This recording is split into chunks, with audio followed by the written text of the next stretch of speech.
8 de março. Uma mulher comum, nada comum.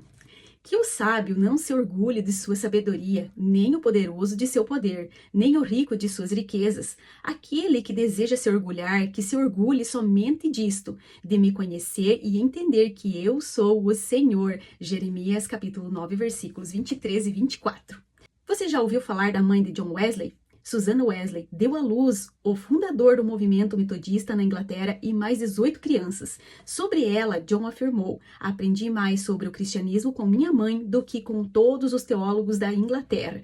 Quando viajei para Londres, fiz questão de conhecer a casa dessa mulher tão inspiradora. Ali não encontrei diplomas nas paredes ou troféus nas prateleiras. Sua cozinha, sala e utensílios eram simples. Desse ambiente simples, ela fez o seu púlpito, por meio do qual discipulava seus filhos. Não era uma teóloga formada, não tinha fama nem grandes riquezas, mas era uma mulher que conhecia o Senhor e se empenhava para fazê-lo conhecido dentro do seu lar. Susana deixou um legado que impacta muitos cristãos ao redor do mundo até hoje. Enquanto cozinhava, dava banho em seus filhos e os colocava para dormir, ela cooperou com a obra extraordinária do Senhor, construída aos poucos, em meio ao ordinário. Hoje é comemorado o Dia Internacional das Mulheres, uma data especial que celebra a vida de pessoas simples, que muitas vezes sacrificam-se pelo chamado divino que ninguém vê. Mal sabem elas que, apesar de anônimas, desempenham um papel fundamental no reino de Deus. Parabéns a você, mulher, que tem o dom de transformar dias comuns em extraordinários. Deus é com você e, por certo, continuará lhe dando graças para avançar na jornada. Aleluia. Lucas capítulo 18. Jesus lhe contou uma parábola para mostrar que deviam orar sempre e nunca desanimar. Em certa cidade havia um juiz que não temia a Deus, nem respeitava ninguém. Havia também naquela mesma cidade uma viúva que sempre o procurava dizendo: julgue a minha causa contra o meu adversário. Por algum tempo, ele não a quis atender, mas depois pensou assim: é bem verdade que eu não temo a Deus, nem respeito ninguém. Porém, como esta viúva fica me incomodando, vou julgar a sua causa para não acontecer que, por fim, venha a molestar-me. Então o Senhor disse: ouça bem o que diz este juiz iníquo. Será que Deus não fará justiça aos seus escolhidos, que a ele clamam dia e noite, embora pareça demorado em defendê-los? Digo a vocês que depressa lhes fará justiça. Contudo, quando o Filho do Homem vier, será que ainda encontrará fé sobre a terra?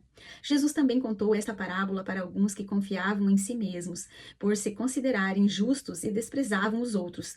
2 homens foram ao templo para orar. Um era fariseu e outro era publicano. O fariseu ficou em pé e orava de si para si mesmo, desta forma: ó Deus, graças te dou porque não sou como os demais homens, roubadores, injustos e adúlteros, nem ainda como este publicano. Jejuo 2 vezes por semana e dou dízimo de tudo o que ganho. O publicano, estando em pé, longe, nem mesmo ousava levantar os olhos para os céus, mas batia no peito dizendo: ó Deus, tem pena de mim que sou pecador. Digo a vocês que este desceu justificado para sua casa e não aquele, porque todo o que se exalta será humilhado, mas o que se humilha será exaltado. Traziam também as crianças a Jesus para que ele as abençoasse, mas os discípulos, ao verem isso, os repreendiam. Jesus, porém, chamando as crianças para junto de si, disse: deixem que os pequeninos venham a mim e não os impeçam, porque dos tais é o reino de Deus. Em verdade lhes digo, quem não receber o reino de Deus como uma criança, de maneira nenhuma entrará nele. Certo homem de destaque perguntou a Jesus: bom mestre, que farei para herdar a vida eterna? Jesus respondeu: por que você me chama de bom? Ninguém é bom a não ser um, que é Deus. Você conhece os mandamentos: não cometa adultério, não mate, não furte, não dê falso testemunho, honre o seu pai e sua mãe. Então o homem disse: tudo isso tenho observado desde a minha juventude. Ouvindo isso, Jesus lhe disse: uma coisa ainda falta a você. Venda tudo o que tem, dê o dinheiro aos pobres e você terá um tesouro nos céus. Depois venha e siga-me. Mas ouvindo ele estas palavras, ficou muito triste porque era riquíssimo. Jesus, vendo-o assim triste, disse: como é difícil para os que têm riquezas entrar no reino de Deus, porque é mais fácil um camelo passar pelo fundo de uma agulha do que um rico entrar no reino de Deus.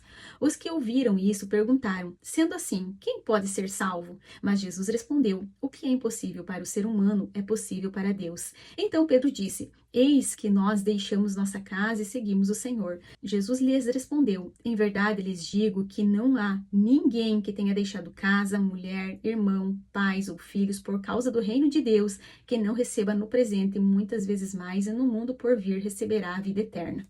Chamando os 12 para um lado, Jesus lhes disse: Eis que subimos para Jerusalém, onde se cumprirá tudo o que está escrito por meio dos profetas a respeito do Filho do Homem. Ele será entregue aos gentios, que vão zombar dele, insultá-lo e cuspir nele. Depois de açoitá-lo, eles o matarão, mas ao terceiro dia ressuscitará.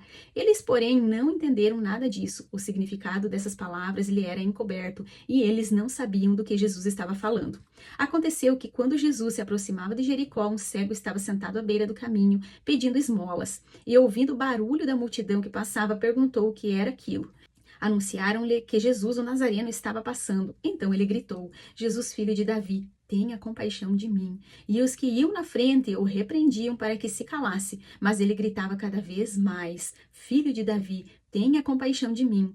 Jesus parou e mandou que trouxesse o cego, e tendo ele chegado, Jesus perguntou: O que você quer que eu lhe faça? Ele respondeu: Senhor, que eu possa ver de novo. Jesus lhe disse: Pois então veja, a sua fé salvou você. E imediatamente ele passou a ver de novo e seguia Jesus, glorificando a Deus. Também todo o povo, vendo isto, dava louvores a Deus. Aleluia! Deus abençoe e até amanhã.